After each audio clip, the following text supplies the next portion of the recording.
our biggest customer in most of the things that we are doing. For example, the banking sector, our clients are Malawians. In the telecommunication sector, our clients are Malawians. So when we heard the President's call for assistance towards this great need, we thought that this was the time that we should come in, stand side by side by the government, to also help the nation who make the largest of our customers. The support from Press Corporation comes following the Malawi Vulnerability Assessment Report, which indicated that over 4 million people in the country are food insecure.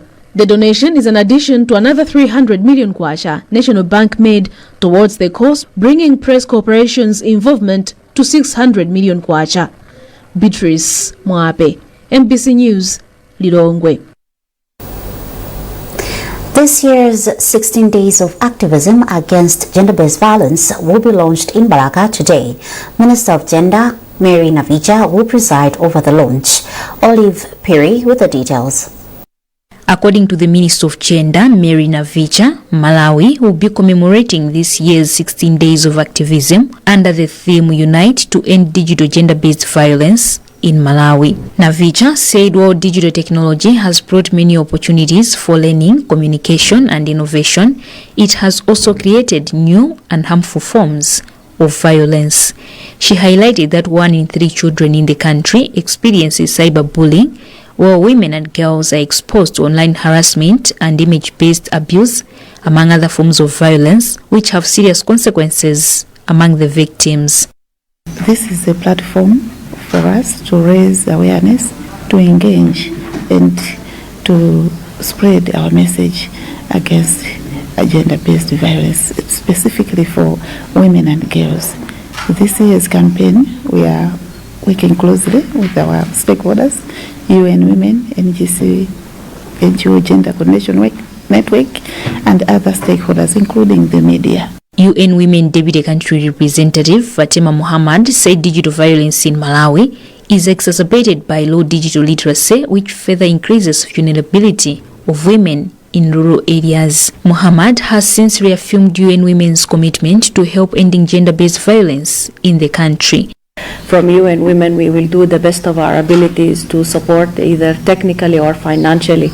But as Honorable Minister has already mentioned, there are several priorities, including accountability of technological companies, strengthening the framework to address and criminalize digital violence. We can also have a session together to further unpack what can really be done to prevent and accelerate accountability to digital violence in Malawi. The global theme for 2025 16 Days of Activism is Unite to End Digital Violence Against All Women and Girls. Olive Piri, MBC News, Lilongwe. Minister of Natural Resources, Energy and Mining, Jean Matanga, says the just-ended COP30 in Brazil was fruitful for Malawi's drive to boost power generation through green energy initiatives. Matanga said Malawi presented 26 bankable projects at the summit, and 6 potential partners from different countries have already expressed interest in supporting the country's energy sector. Selling some of our projects. We have got about 26 of them that we are showcasing here. Our objective is to get partners to join us so that we are able to implement. Because having the projects, plans is one thing, but in now implementation we need some partners, whether technical support or financial support. So we are hoping that going back from here we're going to get some partners so that we are able now to implement as we go back home. And I'm happy to report that as we speak, I've got about 6 partners that are already ready and willing to work with us. let's talk of energy as in electricity. So now electricity, we do not generate enough in our country, and as you know, almost 96-98% of our power, our electricity is generated from hydro. So we rely a lot on the rivers. So now if we do not protect the rivers, then for sure we're going to be affected as well where energy is concerned. So it is important that we get partners here to assist us where management of water sources is concerned, so that we ensure that all our rivers do have adequate waters to enable us to generate power.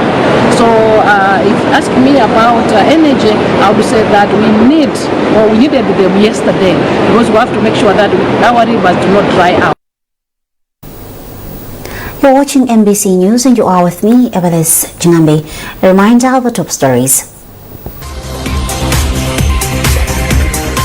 Government appeals to development partners to reconsider Malawi's debt servicing. Malawi to launch this year's 16 Days of Activism in Balaka today. And Minister of Information challenges MBC employees to discharge their duties diligently.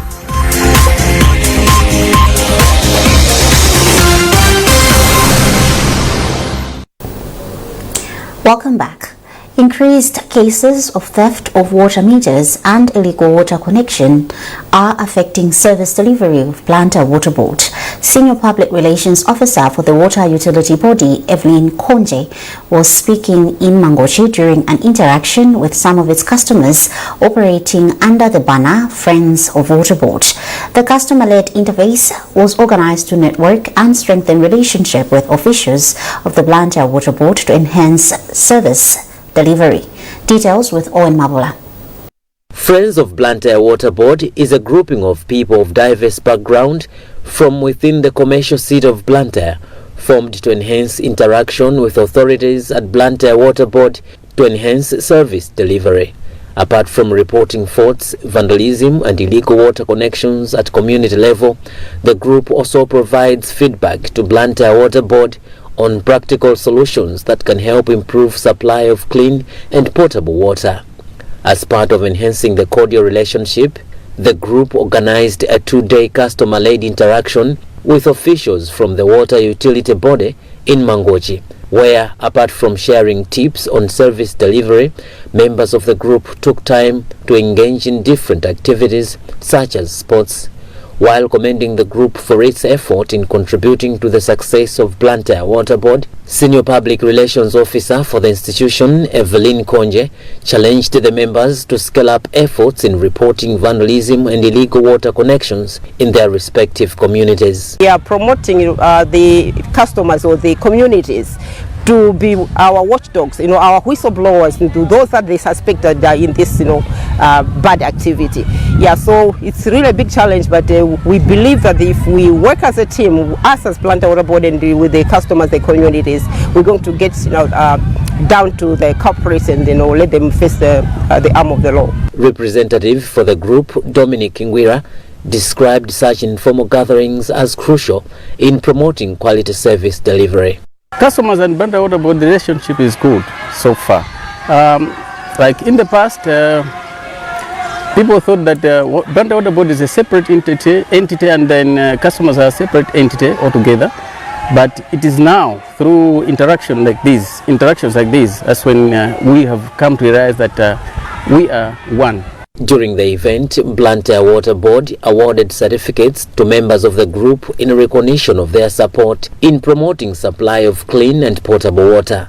Owen Mavula, MBC, Mangochi. Minister of Information and Communications Technology, Shadrack Namalomba, has challenged employees at the Malawi Broadcasting Corporation MBC to perform their duties diligently. Namalomba made the call at the end of his impromptu visit to the public broadcaster on Monday. Charles Chindongo has more in this report, being read by Rashida Matandika.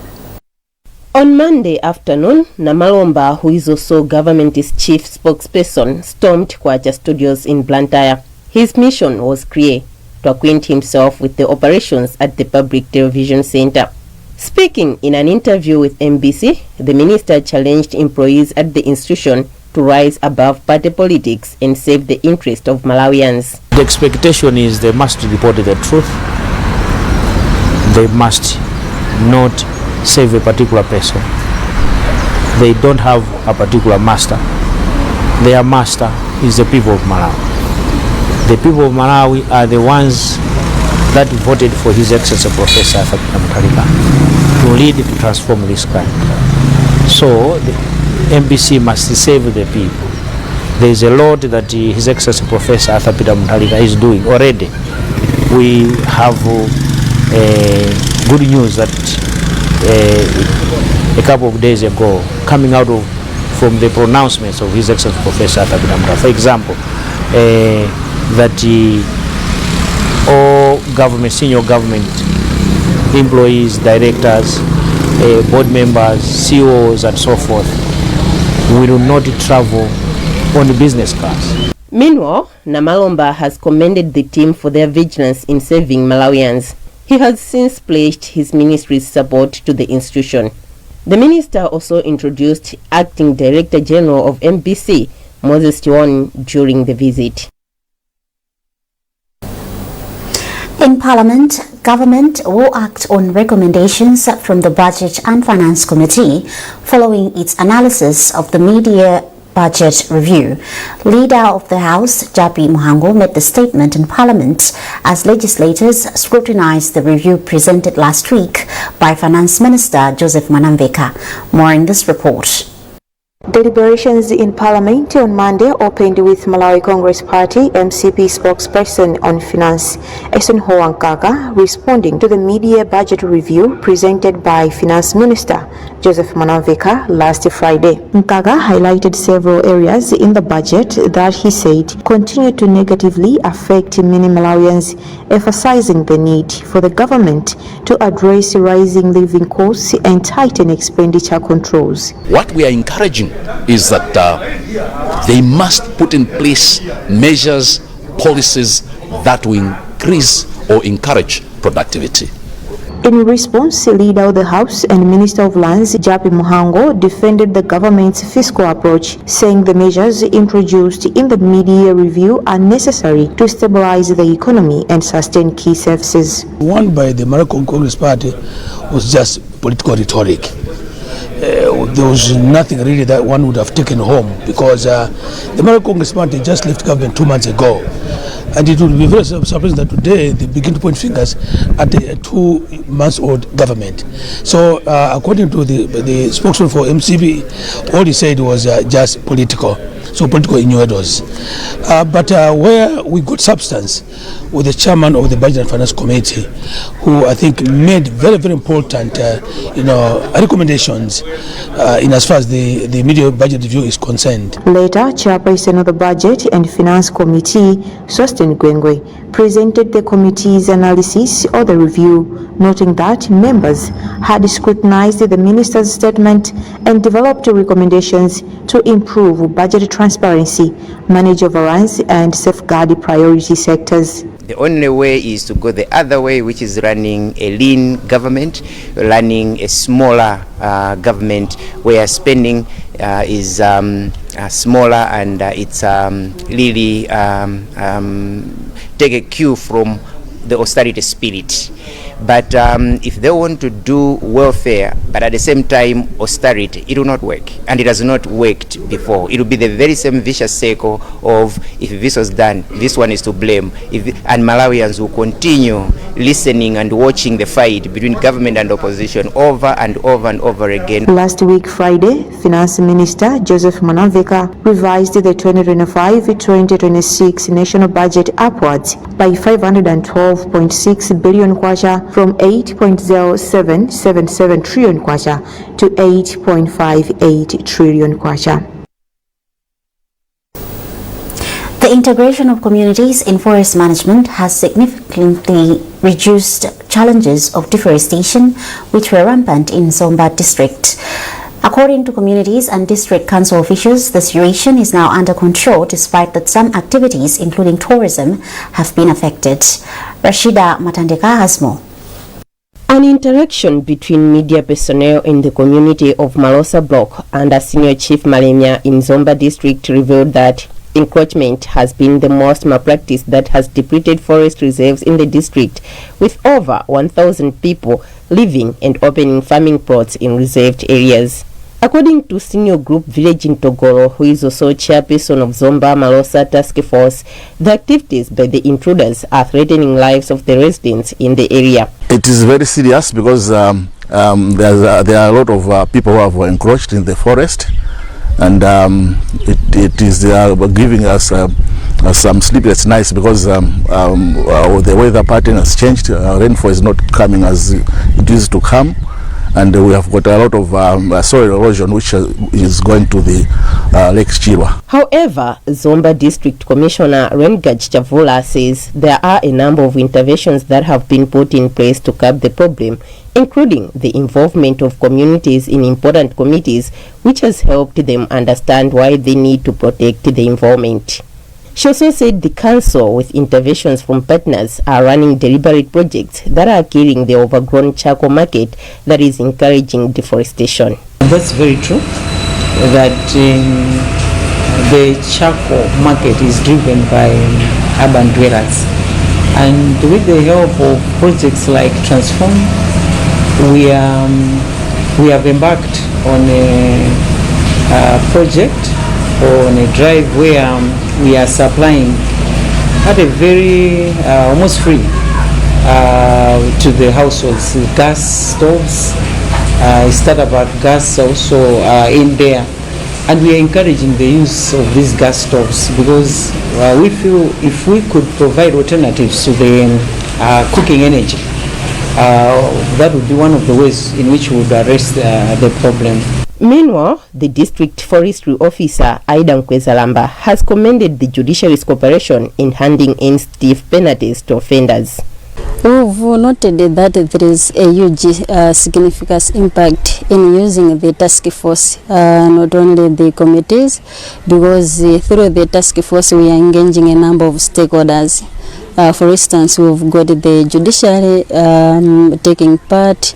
We've also police officers who are part of the task force, and we are also having the Water Users Association that are operating within the reserve as part of the task force members.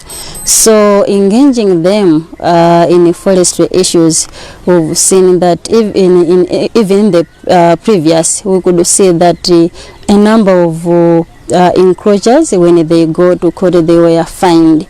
But this time around, they are being given stiff penalties to deter them from continuing with the illegal activities. 1,500 hectares out of 9,000 hectares of forest are reported to be affected, but the district is vigilant in restoring the destroyed area while empowering communities with skills that will feed them every day instead of relying on forest resources. Rashida Matandika, MBC News. And sports. Malawi Defence Force boxer Wilson Masamba struggled to beat Malawi Police Service boxer David Kafola on points in a boxing bout that took place in Zuzu.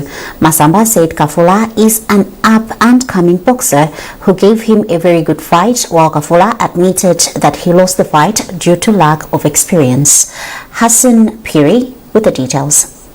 It was a battle between Malawi Defence Force against Malawi Police in a boxing ring setup where Wilson Masamba exchanged blows with David Kafula of Mzuzu Police. The bout lived to the expectations of people as they were a heavy exchange of blows, jabs and hooks between the two giants.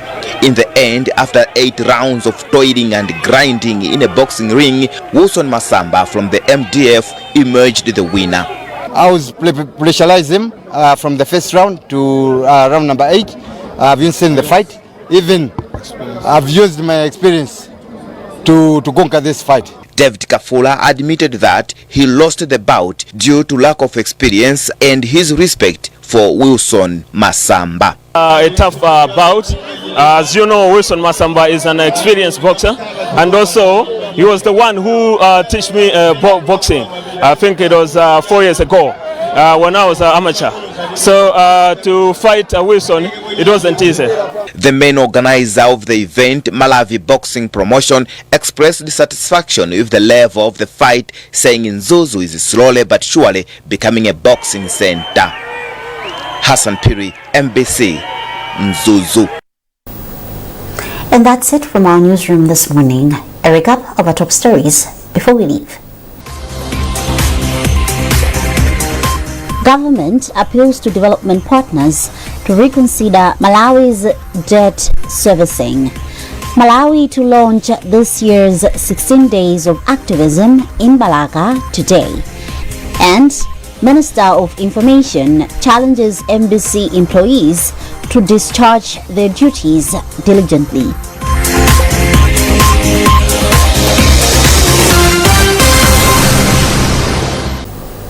For more updates, visit our digital platforms by scanning the QR code at the top right corner of your TV screen.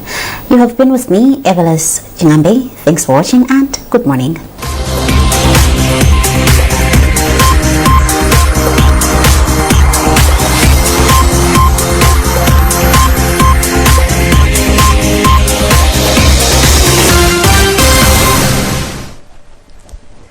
Good morning and welcome to today's weather update. We should expect a reduction in